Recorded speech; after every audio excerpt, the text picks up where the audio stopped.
Assalamualaikum warahmatullahi wabarakatuh.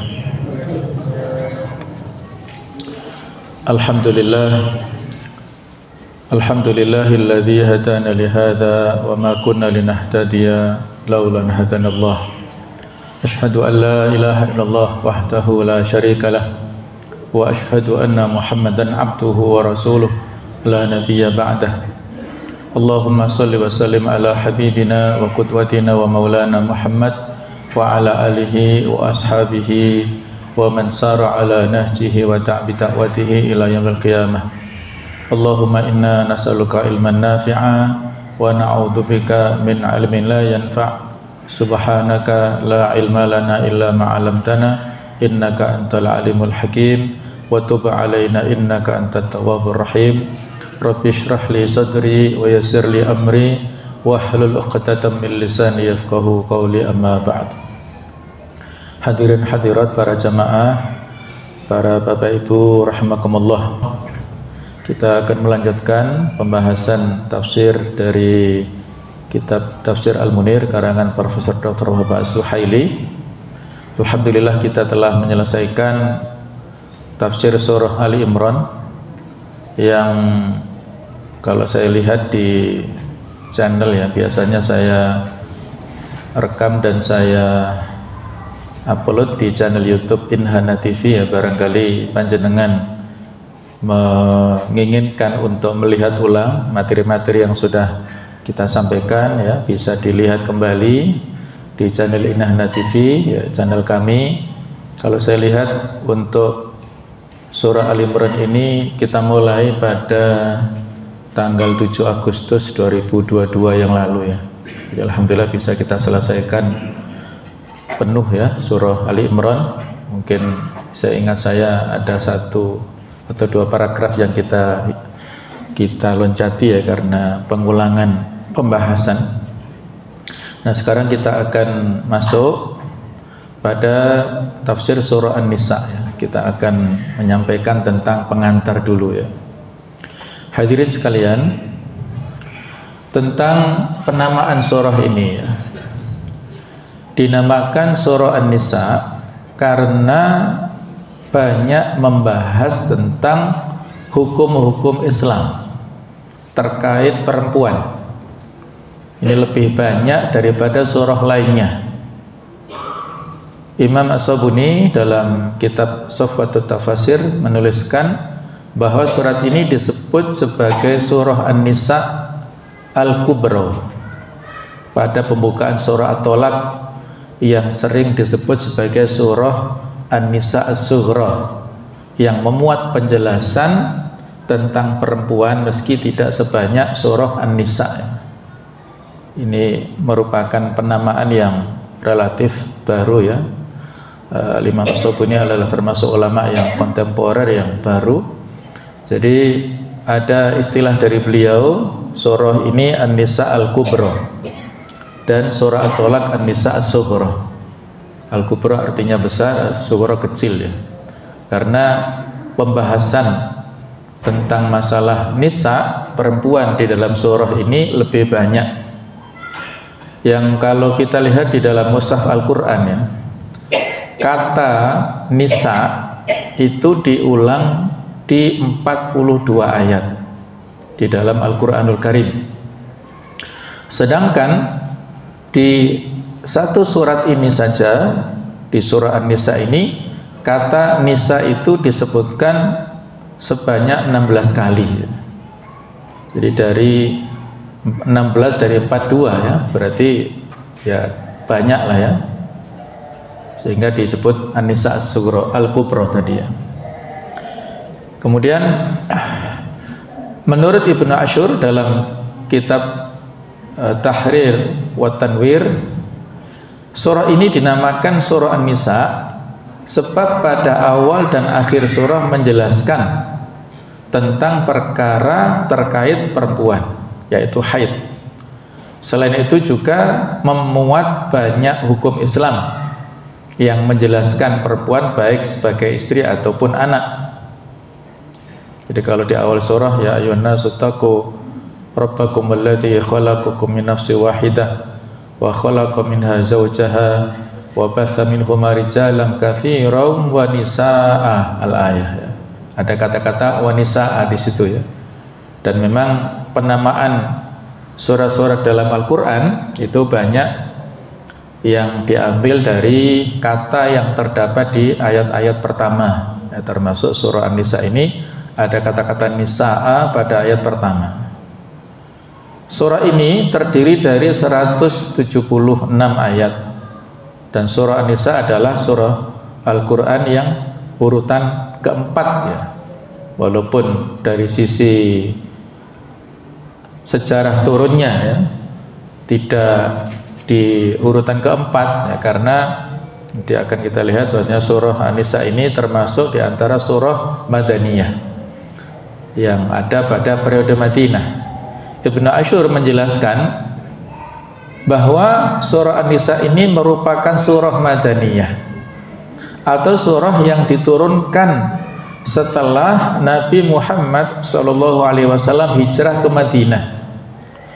Imam Bukhari meriwayatkan dari Aisyah radhiyallahu anha qalat ma nazalat surah Al-Baqarah wan Nisa illa wa ana indahu. Jadi Aisyah berkata, surah Al-Baqarah dan An-Nisa ini diturunkan ketika aku sedang bersama Rasulullah SAW. Nah, sebagaimana diketahui dalam riwayat Imam Muslim bahwa Aisyah menikah dengan Rasulullah SAW pada saat Aisyah tiba di Madinah pada bulan Syawal, 8 bulan setelah hijrah. Mayoritas ulama menyatakan bahwa surah An-Nisa diturunkan setelah surah Al-Baqarah dan Ali Imran, sehingga bisa dipastikan bahwa ia diturunkan di akhir atau lama setelah masa hijrah ya, relatif maksudnya lama bukan periode akhir-akhir hijrah tapi setelah Nabi hijrah ke Madinah ya. Nah, jemaah sekalian, para ulama menyampaikan ya tentang pernikahan Nabi sallallahu alaihi wasallam dengan Aisyah ini dilakukan 3 tahun sepeninggal atau setelah wafatnya Khadijah binti Khuwailid radhiyallahu anha.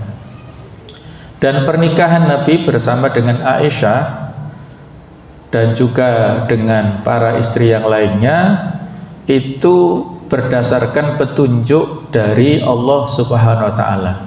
Ada wahyu yang Allah sampaikan kepada beliau, termasuk kepada Aisyah ini. Nabi sampai bermimpi dalam tidurnya 3 atau ada mengatakan 2 kali mimpi. Jadi disebutkan di situ Jibril membawa, kalau sekarang mungkin semacam lukisan atau foto lah ya, yang ada di sutra warna hijau, yang di situ ada gambarnya Aisyah radhiyallahu anha. Ada menyebutkan beliau bermimpi dipertemukan dengan seorang wanita yang tertutup kain ya wajahnya, dan ketika dibuka ternyata itu adalah Aisyah. Nah, itulah isyarat yang Allah sampaikan lewat mimpi, dan mimpi seorang nabi itu wahyu. Nah, kalau mimpi kita kembang tidur saja ya, hanya bunga-bunga tidur saja, nggak perlu kita jadikan beban pikiran. Nah, kalau mimpinya Nabi Ibrahim dulu bermimpi menyembelih putranya Ismail, itu wahyu. Nah, Nabi Muhammad juga demikian ya, bermimpi dalam tidurnya berjumpa dengan Aisyah, maka itu akhirnya beliau laksanakan. Nah, pada saat disampaikan kepada Abu Bakar, awalnya Abu Bakar tidak bisa menerima ya. Abu Bakar ayah dari Aisyah. Jadi awalnya Abu Bakar menolak karena menganggap antara Abu Bakar dan Rasulullah ini saudara. Karena mereka begitu akrabnya. Di Makkah akrab, pada saat perjalanan hijrah juga berdua ya. Jadi Abu Bakar sudah menganggap Nabi sudah menganggap Abu Bakar ini saudara. Tapi Allah akhirnya menjelaskan saudara seiman berbeda posisinya dengan saudara dalam arti keluarga kandung ataupun pertalian darah ya. Kalau saudara pertalian darah maka mahram ya, anaknya saudara kita, ponakan kita itu adalah mahram. Tapi kalau saudara seiman maka itu halal, boleh dinikahi. Maka Abu Bakar menerima permintaan dari Rasulullah SAW. Akhirnya ya beliau menikah. Dikabarkan oleh para ahli sejarah saat pernikahan dengan Aisyah ini, Aisyah masih kecil ya, masih suka main-main, usianya sekitar 6 tahun saat di Mekah. Nah, kemudian kembali berkumpulnya itu di Madinah. Jadi setelah awal nikah tidak ada interaksi apa-apa. Nah, berkumpulnya itu ketika sudah berada di Madinah sekitar usia Aisyah 9 tahun. Nah, mungkin kita berpikir kok masih muda sekali ya. Nah, ini khusus ya. Jadi khusus berlaku untuk beliau. Ada syariat yang khusus ya. Kalau dalam pembahasan sunnah ya, itu ada pembagian 3 macam sunnah. Ada yang namanya sunnah muttaba'ah, sunnah yang harus kita ikuti. Ini secara umum ya. Kalau tidak ada pengecualian maka segala yang disandarkan kepada beliau, perkataan, perbuatan, ketetapan ataupun sifat, ketika tidak ada revisi, tidak ada pengkhususan, maka kita mengikutinya. Ada yang kedua sunnah jibiliyah, sunnah yang posisi beliau sebagai seorang manusia, sebagai warga Arab yang punya selera makan, punya selera minum, punya selera berpakaian yang berbeda dengan kita.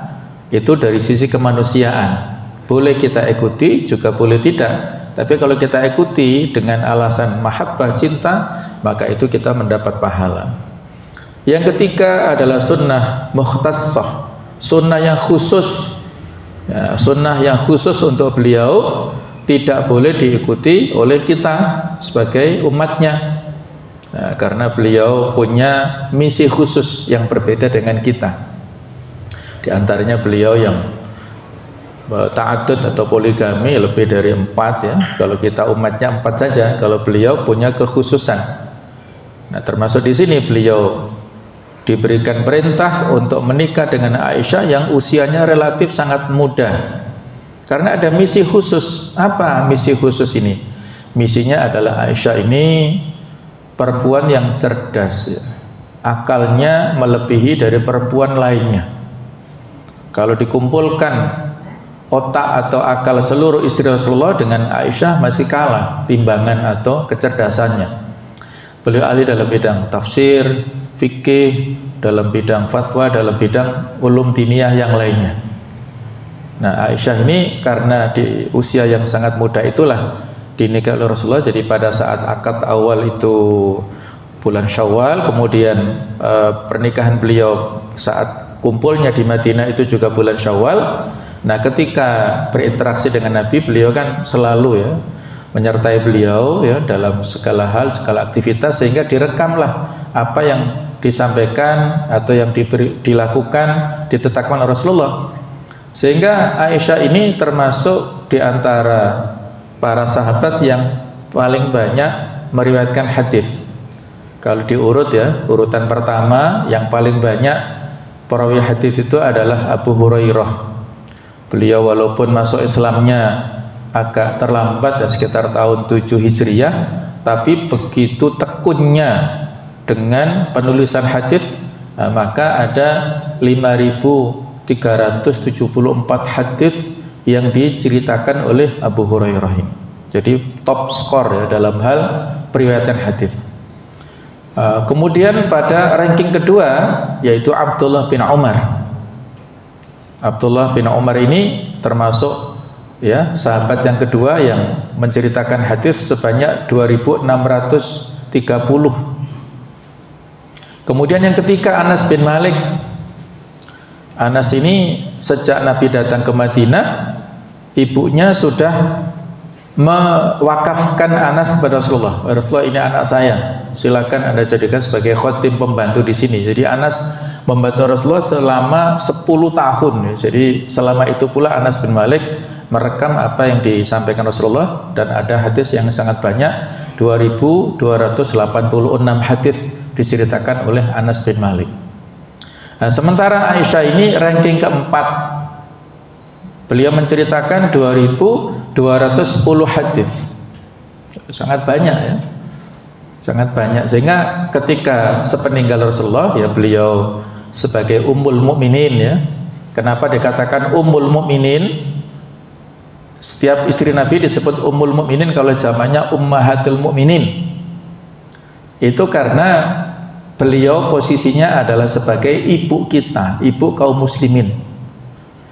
Jadi sepeninggal Rasulullah, para istri Nabi yang janda ini tidak boleh dinikahi oleh siapapun, karena itu adalah posisinya seperti ibunya kaum muslimin. Nah, kita kan nggak boleh menikahi ibu kita ya. Itulah posisinya ya. Mereka adalah para ibu kaum muslimin semuanya. Nah, jadi setelah peninggal Rasulullah, beliau menjadi rujukan para sahabat yang lain ketika ada masalah, khususnya di bidang kewanitaan.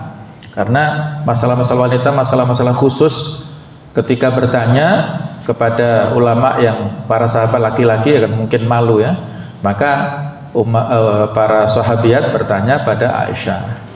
Kalau ada para sahabat yang bertanya kepada Aisyah, itu bertanyanya di balik hijab, seperti ini ya, di balik satir itu, tidak berhadapan secara langsung.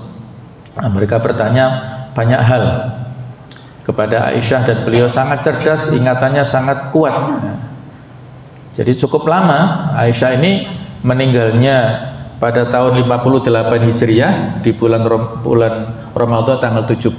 Jadi itu 11 Ramadan tahun 58 beliau baru meninggal dunia, usianya 64 tahun. Jadi ada jeda waktu yang panjang antara sesudah wafat Rasulullah. Pada saat Nabi wafat, usia Aisyah baru 18 tahun. Jadi masih remaja ya, masih muda. Nah, jadi usia 18 tahun itu masih luar biasa, ingatannya masih energik ya, dan panjang dalam membersamai umat saat itu. Beliau tidak punya anak, tapi memiliki julukan atau panggilan Ummu Abdillah. Apa alasannya? Walaupun nggak punya, biasanya kalau Ummu itu kan dinisbatkan kepada putra atau putri pertamanya ya. Kalau Abu siapa? Nabi memiliki julukan Abul Qasim karena putra anak pertamanya adalah Al Qasim. Nah, Aisyah ini nggak punya anak, tapi diberi kunyah Ummu Abdillah. Apa maknanya? Abdillah itu adalah Abdullah bin Zubair ya, putra daripada Zubair, sekaligus ibunya adalah Asma binti Abi Bakar. Nah, jadi Abdullah bin Zubair itu masih keponakannya Aisyah. Jadi pada saat itu mahram kan, Abdullah bin Zubair, Urwah bin Zubair ini sering nginep di rumah tantenya ini, rumah bibinya kan masih mahram. Nginep di sana, belajar ya, ngaji kepada bibinya ini dengan banyak ilmu tadi. Nah, itulah sehingga Aisyah diberi kunyah Ummu Abdillah. Nah, kurang lebih seperti itulah bagaimana peran Aisyah ya dalam hal mendakwahkan dan menyampaikan ilmu-ilmu keislaman kepada para sahabat. Nah, kita kembali ke surah Al-Imran ya, surah An-Nisa kan ya. Namun terdapat perdebatan dalam penggolongan surah An-Nisa ke dalam surah Makkiyah atau Madaniyah. Nah, ini biasa ya, satu surat beda pendapat, Makkiyah atau Madaniyah. Bagi sebagian ulama mengatakan bahwasanya karena surat ini diawali oleh prolog, oleh muqaddimah ya ayyuhan nas, yang ini merupakan ciri-ciri surah Makkiyah, sehingga sebagian berpendapat bagian awal surah turun di Mekah dan selebihnya turun di Madinah. Yang mendekati benar jelas Ibnu Ashur, yaitu penggunaan prolog ya ayyuhan nas hanya menunjukkan bahwa dialog Tuhan ditujukan pada penduduk Mekah, tidak berarti turun pada saat Nabi SAW berada di Mekah atau sebelum hijrah. Sebab banyak juga surah yang menurut ijma' ulama termasuk golongan surah Madaniyah, tapi diawali dengan prolog ya ayyuhan nas.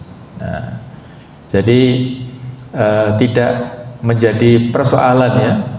Kalau kita lihat di dalam Al-Quran ya, penggunaan ya ayyuhan nas ini atau ayyuhan nas itu terdapat 21 kali penyebutan, dan di surah An-Nisa ini ada 4 kali penyebutannya. Sementara surat-surat yang tergolong madaniyah dan di dalamnya ada surah atau ada ayat yang berbunyi ya ayyuhan nas, itu Al-Baqarah, kemudian Ali Imran itu juga di dalamnya nggak ada ya, mohon maaf, yang ada ayyuhan nas ada Al-Baqarah, kemudian juga Al-Hajj dan Al-Hujurat, itu termasuk surah-surah madaniyah yang di dalamnya ada kata-kata ya ayyuhan nas. Nah, itu tidak mengurangi posisinya atau tidak mempengaruhi posisinya, tetap menurut kesepakatan ulama digolongkan surah madaniyah. Nah, dari segi susunannya Imam Al-Fayruz Abadi dalam kitab Basyair Dzawit Tamyiz fi Lataifil mengatakan bahwa surah An-Nisa terdiri dari 175 ayat menurut riwayat Kufah, sedangkan 176 menurut riwayat orang Basrah, dan 177 menurut riwayat orang Syam, dan terdiri dari 3.745 kalimat dan 16.030 huruf. Jadi kalau jumlah ayat ini berbeda-beda ya tidak ada masalah, masing-masing berpendapat dan punya dalil sendiri-sendiri. Nah, secara ringkas dari segi isinya, surah An-Nisa menjelaskan tentang terciptanya Adam dan Hawa, perintah untuk menyambung silaturahim, larangan memakan harta anak yatim. Di dalamnya juga ada masalah pernikahan ya. Kemudian tentang masalah haid, kemudian hukum terkait perempuan lainnya seperti mahar, waris, mahram, hak-hak istri, poligami, cerai, rujuk, dan lain sebagainya. Nanti ada penjelasannya lebih detail ya tentang kandungan surah An-Nisa ini. Tapi ini secara umum jadi berisi tentang ahwal syakhsiyah ya, dalam bahasa hukum fikih atau hukum Islam. Hukum keluarga ini disebut al-ahwal asyakhsiyah, hukum-hukum keluarga ya, kaitannya mulai sebelum nikah sampai di dalam rumah tangga sampai setelah meninggal ya. Ada tentang masalah hukmul mawarith atau fikul mawarith, itu adalah persoalan setelah meninggal. Berikutnya jamaah sekalian tentang keutamaan surah An-Nisa. Di dalam kitab Al-Mustadrak, Imam Al-Hakim meriwayatkan dari Abdurrahman bin Abdullah bin Mas'ud, sesungguhnya di dalam surah An-Nisa terdapat 5 ayat yang saya tidak akan mau menukarnya meski dengan dunia dan segala isinya. Jadi ini pendapat Abdullah bin Mas'ud yang diceritakan oleh putranya yang bernama Abdurrahman ini. 5 ayat tersebut adalah yang pertama yaitu ayat 40 yang artinya sesungguhnya Allah tidak menganiaya seseorang walaupun sebesar dzarrah. Dzarrah itu atom ya, benda yang terkecil di dunia ini. Dan jika ada kebajikan sebesar dzarrah, niscaya Allah akan melipat gandakannya dan memberikan dari sisinya pahala yang besar. An-Nisa ayat 40. Jadi isinya ini Masya Allah luar biasa ya, menurut Abdullah bin Mas'ud sebagai ahlul Quran. Abdullah bin Mas'ud salah satu orang yang dijadikan referensi oleh Zaid bin Thabit pada saat menyusun ya mushaf Al-Quran saat itu di Madinah. Jadi Allah sama sekali tidak pernah mendolimi. Allah Maha Adil, tidak pernah mendolimi hamba, khususnya manusia, sekecil apapun. Dan Allah Maha Teliti, sekecil apapun kebaikan yang dikerjakan oleh manusia, Allah akan melipat gandakannya. Kalau di akhir az-zalzalah, faman ya'mal mithqala dzarratin khairan yarah wa may ya'mal mithqala dzarratin syarran yarah, itulah keadilan Allah Ta'ala. Ayat kedua yaitu ayat ke-31 di surat ini yang artinya Jika kamu menjauhi dosa-dosa besar di antara dosa-dosa yang dilarang, kamu mengerjakannya, niscaya kami hapus kesalahan-kesalahanmu, dosa-dosamu yang kecil, dan kami masukkan kamu ke tempat yang mulia atau surga ya. In tajtanibu kabairul itsmi. Nah, jadi kalau kalian, kita semua menjauhi dosa-dosa besar dengan maksud lillahi ta'ala, tujuannya untuk mencari pahala dari Allah, kita jauhi dosa-dosa besar, maka itu dampaknya bisa menghapuskan dosa-dosa kecil. Jadi rupanya bukan hanya amal-amal soleh yang apabila kita kerjakan itu bisa menghapuskan dosa-dosa kita ya, tetapi menjauhi dosa-dosa besar, kita apabila menjauhi dosa-dosa besar maka dampaknya akan bisa menghapus kesalahan dan dosa-dosa kecil kita. Dosa kecil menjadi terkikis, menjadi habis, dan kita dimasukkan ke surga, tempat yang mulia ini. Inilah ayat yang dikagumi oleh Abdullah bin Mas'ud. Ayat ketiga yaitu ayat 48 dan 116 yang isinya mirip ya. Sesungguhnya Allah tidak akan mengampuni dosa syirik, dan Dia mengampuni segala dosa yang selain dari syirik itu bagi siapa yang dikehendakinya. Barang siapa yang mempersekutukan Allah, maka sungguh ia telah berbuat dosa yang besar. Kemudian 116-nya, sesungguhnya Allah tidak mengampuni dosa mempersekutukan sesuatu dengan Dia, dan Dia mengampuni dosa yang selain syirik bagi siapa yang dikehendakinya.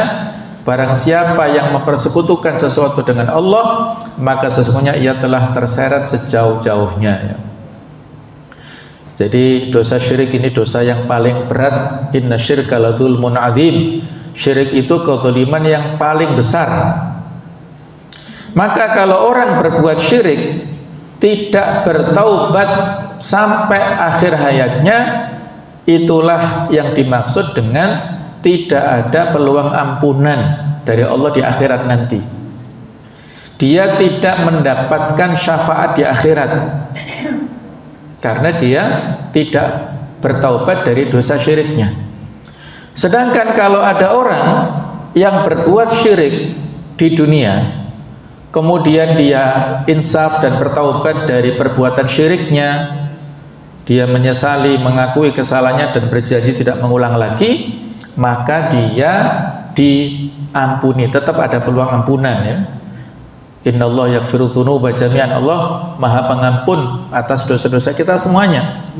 Jadi yang dimaksud oleh dua ayat ini, kalau orang itu mati dan belum sempat berbuat atau bertobat dari kesyirikan, baru ya tidak ada peluang ampunan. Tapi kalau dia sempat bertaubat pada akhir hayatnya, pada saat masih punya kesempatan, maka masih ada peluang ampunan. Nah, maka hati-hatilah kita ya, kita jaga ketauhidan kita sampai akhir hayat. Kadang-kadang seseorang ini melakukan kesyirikan tanpa disadarinya ya. Sebagian menuduh ada kelompok tertentu yang kok terlalu ekstrim ya dalam hal kehati-hatian ya kepada syiriknya. Bukan begitu ya, karena dampak yang ditimbulkan syirik ini sangat besar, dan Nabi saat masih hidup begitu waspada dan mewanti-wanti kepada para sahabat jangan sampai ada jalan atau peluang yang menuju kepada kesyirikan. Segala jalan yang bisa mengantarkan kepada kesyirikan itu sudah di-stop lebih awal oleh Rasulullah. Itu banyak ya contoh pada saat Nabi masih hidup. Ayat yang keempat yaitu ayat ke-64 yang artinya sesungguhnya jikalau mereka ketika menganiaya dirinya datang kepadamu lalu memohon ampun kepada Allah dan Rasul pun memohonkan ampun untuk mereka, tentulah mereka mendapati Allah Maha Penerima Taubat lagi Maha Penyayang.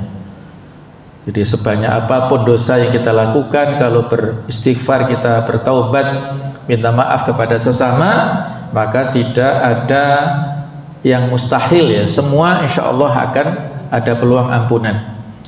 Kemudian Al-Hakim berkomentar, ini adalah sanad yang sahih jika memang Abdurrahman mendengar dari ayahnya, itu Abdullah bin Mas'ud. Namun hal ini masih diperselisihkan, tapi dikuatkan ya. Nanti ada riwayat lain yang menguatkan pendapat ini.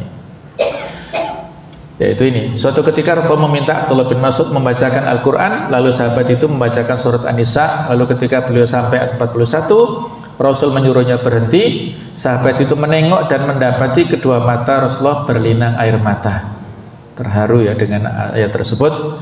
Juga pada riwayat At-Tabrani, Abdullah bin Mas'ud mengatakan bahwasanya terdapat 5 ayat yang membuatnya merasa dunia itu menyenangkan, ya sudah kita bacakan tadi. Adapun persesuaian surah An-Nisa dengan surah Ali Imran ini, surah Ali Imran ditutup dengan perintah bertakwa bagi kaum mukminin. Ya ayyuhalladzina amanu taqullah, ya ayyuhalladzina amanu isbiru wasabiru ya, warabitu wattaqullah, itu la'allakum turhamun. Nah, sedangkan awal surah An-Nisa ini dibuka dengan perintah yang sama, namun bersifat lebih umum, yaitu kepada seluruh manusia. Jadi kalau ayat 200 Ali Imran panggilannya ya ayyuhalladzina amanu, kalau awal An-Nisa ini panggilannya ya ayyuhan nas, tapi kontennya sama, yaitu perintah untuk bertakwa. Poin kedua, ayat 88 surah An-Nisa turun berkaitan dengan perang Uhud. Sedangkan di dalam surah Ali Imran terdapat 60 ayat yang berkaitan dengan perang Uhud ini, di panjang lebar yang sudah kita bahas itu. Kalau di An-Nisa relatif lebih sedikit pembahasannya ini. Kemudian nomor 3, ayat 104 surah An-Nisa turun berkaitan dengan perang Hamra'ul Asad, yaitu setelah perang Uhud. Kalau perang Uhud kaum muslimin terkalahkan, kalau Hamra'ul Asad kaum muslimin mendapat kemenangan. Orang-orang kafir Quraisy takut, langsung pulang ke Mekah itu. Nah, setelah turunnya ayat 172 sampai 175 surah Al-Imran yang juga turun berkaitan dengan perang yang sama. Nah, inilah kemiripan atau keterkaitan antara dua surat ini, An-Nisa dan Ali Imran. Sementara tentang kandungan surah An-Nisa ini ada beberapa kesimpulan yang bisa kita sampaikan. Yang pertama, intisari yang paling utama dalam surah An-Nisa adalah tentang pengesaan Allah. Jadi tentang tauhidullah. Yang ini merupakan pondasi utama yang harus dimiliki setiap keluarga muslim, yang mesti tercermin dalam kehidupan sehari-hari sebagai pijakan hidup ya. Ini penting sekali ya. Kita dalam berumah tangga membina bahtera rumah tangga ya. Baik itu kita yang sudah melaksanakannya, atau mungkin untuk anak-anak kita, atau barangkali keluarga kita, cucu kita, maka yang paling utama adalah bahwa rumah tangga ini harus dibangun di atas pondasi keimanan, pondasi tauhidullah, kekuatan bertauhid kepada Allah Ta'ala, meyakini dengan seyakin-yakinnya Allah adalah zat satu-satunya yang memberikan segalanya kepada kita, dalam bab rizki, dalam bab karunia, dalam bab keberkahan, dalam kaitannya dengan persoalan hati, kecintaan masing-masing antara suami dan istri ya. Bisa jadi antara laki-laki perempuan sebelumnya belum saling kenal, belum saling tahu, kemudian masing-masing dijodohkan oleh orang tuanya karena sudah sama-sama soleh solihah, bismillah, tawakal ala Allah, ternyata cocok, alhamdulillah. Karena yang mempertautkan itu adalah ukhuwatul iman ya, kecintaan karena Allah Ta'ala, lillahi ta'ala, maka Allah Ta'ala mempertautkan hati masing-masing. Kebalikannya, ada pemuda-pemudi yang sudah menjalin hubungan lama ya, istilahnya pacaran, sudah bertahun-tahun ya, mereka sama-sama seolah-olah sudah sama cocoknya, kemudian melaksanakan pernikahan ya, ternyata 1-2 bulan bubar, tidak bertahan lama. Karena kalau pada saat menjalin percintaan di luar hubungan yang resmi, itu yang terlihat kebaikan-kebaikannya, yang memperindah pandangan matanya setan masing-masing. Tetapi pada saat sesudah dalam pernikahan, setan membisiki kembali, yang diperlihatkan adalah keburukan-keburukan masing-masing, sehingga tidak bertahan lama. Nah itulah ya, kalau tidak dijadikan iman tauhid sebagai pondasi dalam membina rumah tangga, tidak bertahan lama. Nah, maka di sini intisari surah An-Nisa di situ ya.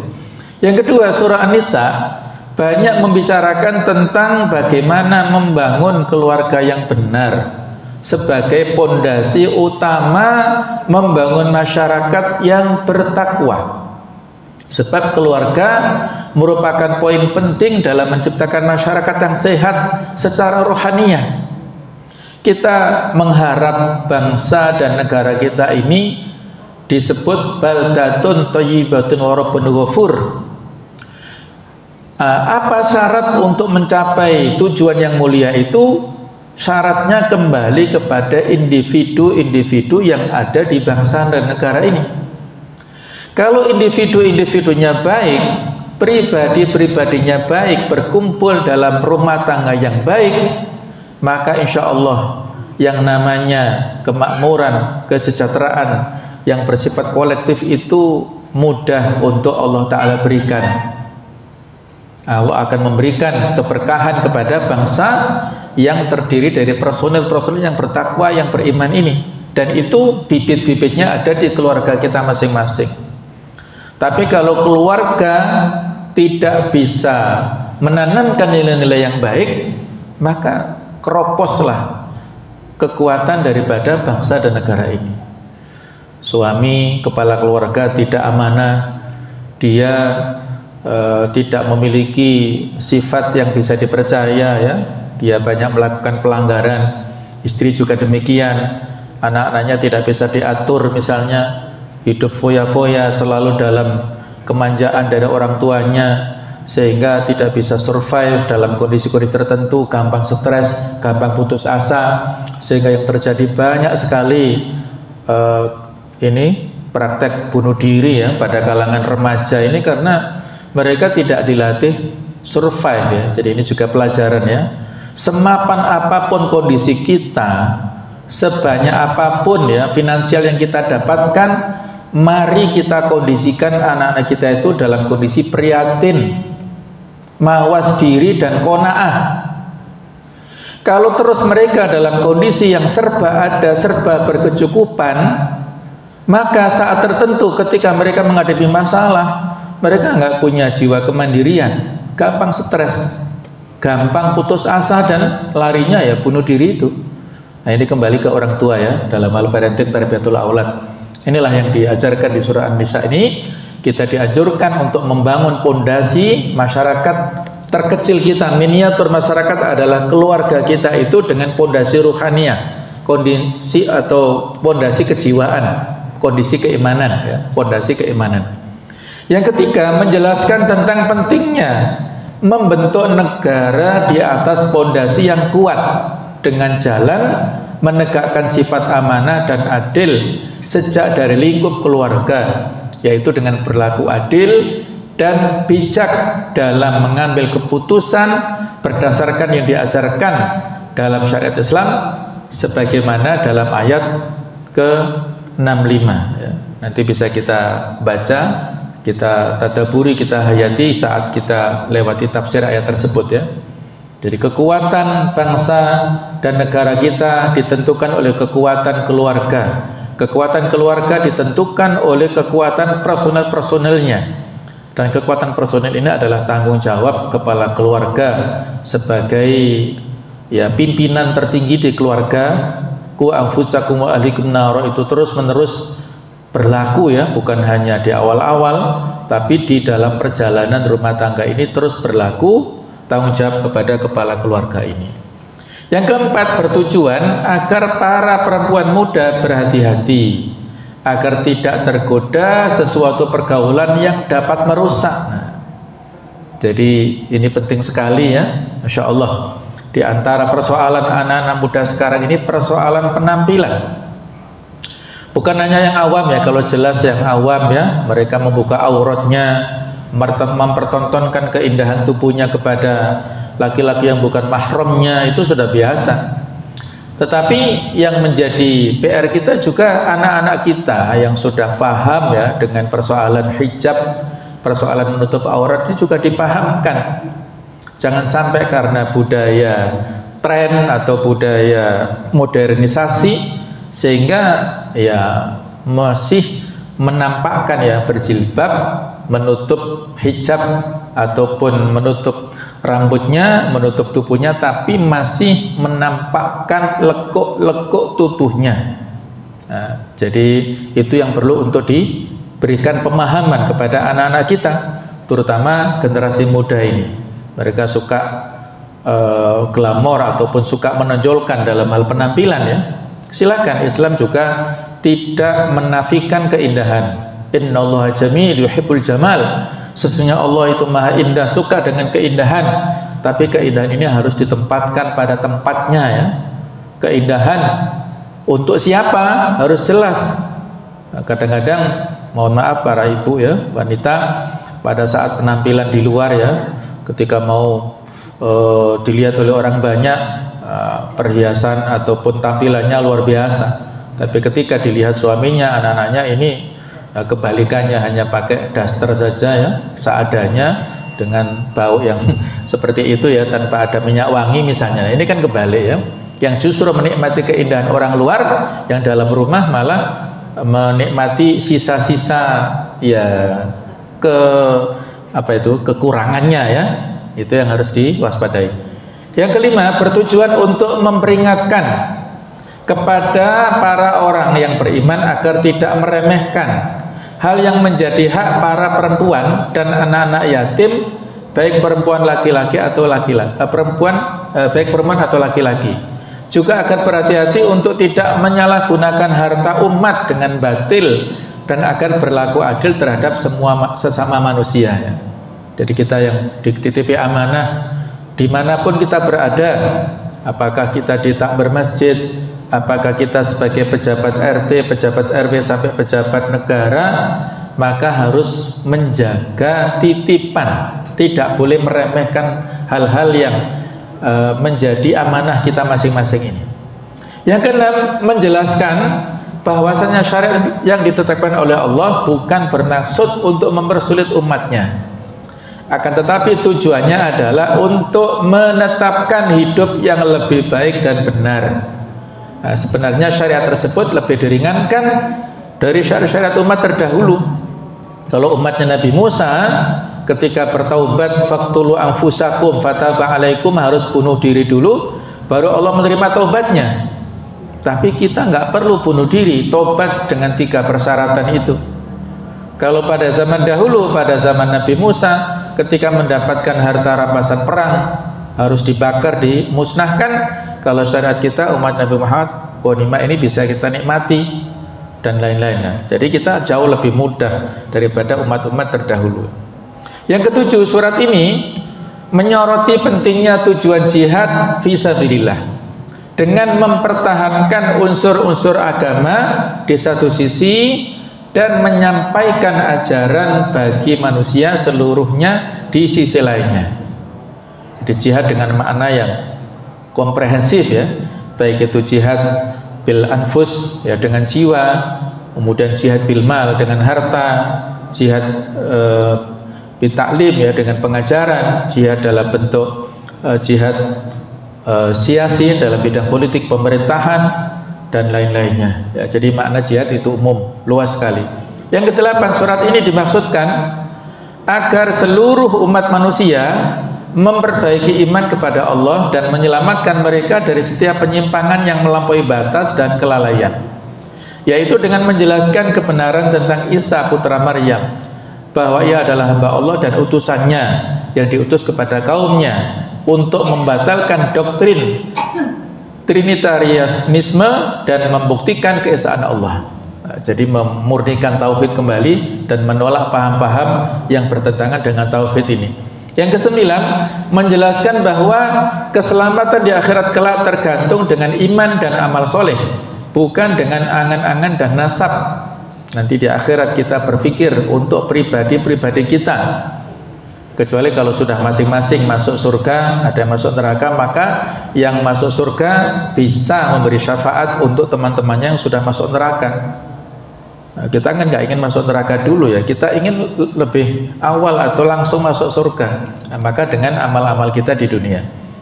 Yang ke-10, membuktikan kebenaran kenabian seorang Muhammad dan bahwa ia merupakan utusan terakhir yang dikirim kepada semua umat manusia, bahwa Al-Quran yang diturunkan padanya itu benar sebagai petunjuk yang membimbing ke jalan yang luas untuk mencapai kebahagiaan akhirat.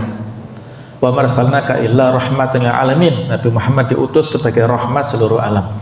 Inilah di antara surah An-Nisa ya, pembahasannya ada 10 poin. Mudah-mudahan nantinya Allah Ta'ala memberikan umur panjang kepada kita sehingga bisa kita kaji ayat demi ayat, pembahasan demi pembahasan. Mudah-mudahan bisa menambah kekuatan iman kita dan menambah kecintaan kita kepada Al-Quran Al-Karim. Mohon maaf atas segala kekhilafan. Subhanakallahumma wa bihamdik asyhadu an la ilaha illa anta astaghfiruka wa atubu ilaik. Wassalamualaikum warahmatullahi wabarakatuh.